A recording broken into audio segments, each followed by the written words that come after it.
Écoutez, représentez-vous une carte de l'Afrique.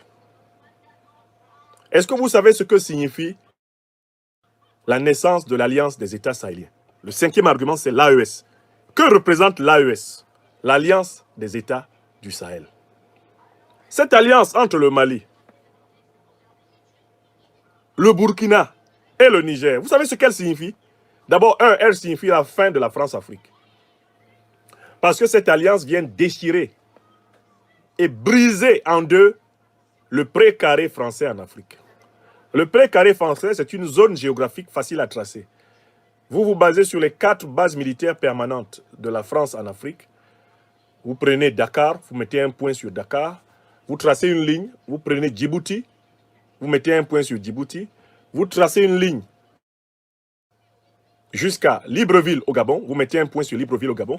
Et de Libreville, vous tracez une autre ligne, paf, vous allez jusqu'à Abidjan en Côte d'Ivoire, vous mettez une croix sur Abidjan. Et puis vous remontez d'Abidjan vers Dakar. Vous avez le pré-carré français en Afrique.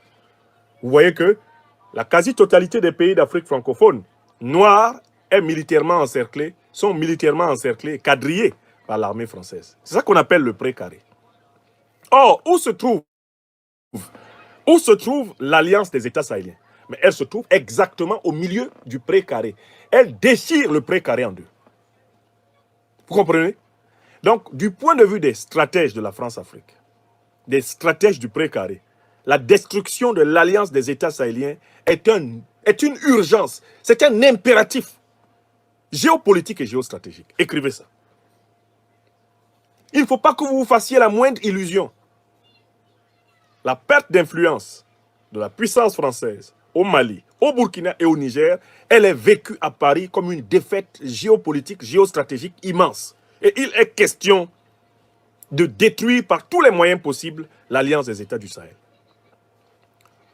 On n'a pas envoyé Jean-Claude Cassibrou par hasard flatté en présentant quelques maigrelets francs CFA, cette monnaie creuse et vide, qui n'est remplie de richesse que par la soumission, la subjection, la naïveté des Africains. Tout ce qu'on a fait ces derniers temps a pour but de briser par tous les moyens l'Alliance des États du Sahel. Parce que cette alliance a déchiré en deux la carte du pré-carré français. Mais ce n'est pas tout. Cette alliance se situe au Sahel. Or, le plan d'influence de l'OTAN sur l'Afrique est un plan qui va de l'Afrique du Nord jusqu'en Afrique du Sud. Or, le positionnement de l'AE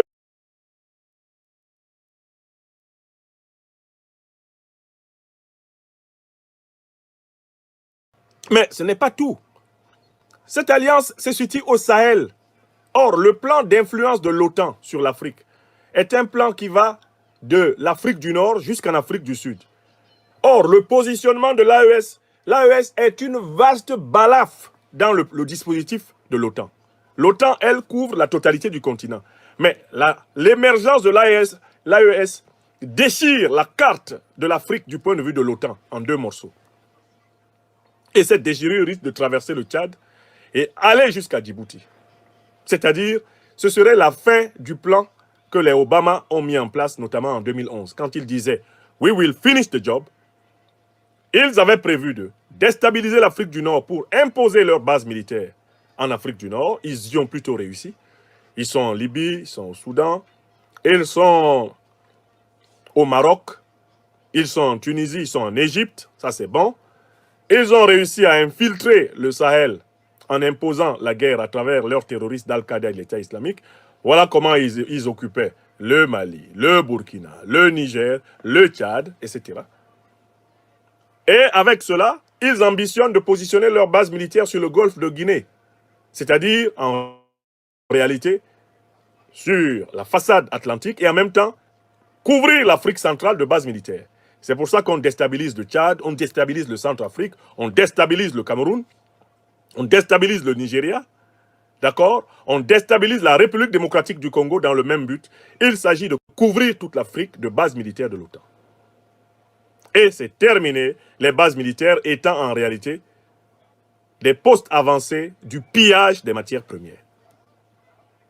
D'accord? L'apparition donc de l'Alliance des États sahéliens vient déchirer la carte otanienne du continent africain. Ce sont tous les plans de l'OTAN qui sont en train d'être révisés à cause de l'apparition de cette alliance. Donc, mon cinquième argument consiste à vous dire, l'AES est un os dans la gorge de la domination occidentale en Afrique. L'AES est un os dans la gorge de la domination de la France-Afrique.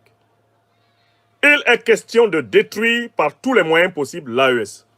Donc, aucun cadeau ne sera fait par cette puissance au Mali, au Burkina et au Niger.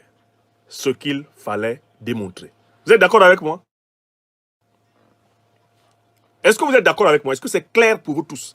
Et par conséquent, aucun de nos peuples africains, aucun de nos dirigeants, aucun de nos intellectuels, aucun de nos éveilleurs de conscience ne doit se promener en se laissant flatter par la gentillesse affichée par ces gens. Ce ne sont pas des gentils. Ce sont de terribles ogres qui, à la première occasion, dévastent des continents entiers. Et cela depuis 6 siècles. C'est leur incontestable méthode. Ils venaient d'abord, autrefois, avec des missionnaires. Ils venaient d'abord avec des marchands. Quand les marchands avaient fini de placer leurs pacotilles, ils venaient avec des missionnaires pour brûler nos religions. Quand ils avaient fini de nous décérébrer complètement et de nous couper de nos ancêtres, là apparaissaient les militaires. C'est ce qu'on a appelé les 3M. Maintenant, au XXIe siècle, ils ont une méthode très simple. Ils envoient d'abord les terroristes. Quand les terroristes ont fini de déstabiliser les États, là, ils se présentent comme étant des sapeurs-pompiers, alors qu'ils sont en même temps des pyromanes. Ce sont eux qui envoient le feu, comme l'a dit le président Tiani. Ils allument l'incendie, ils versent l'essence terroriste dans l'incendie et ils viennent faire semblant de l'éteindre pour justifier leur présence ad vitam aeternam sur nos terres africaines. Vous avez tout compris? Donc le cinquième argument est un argument massif. Et il est basé sur l'expérience des siècles.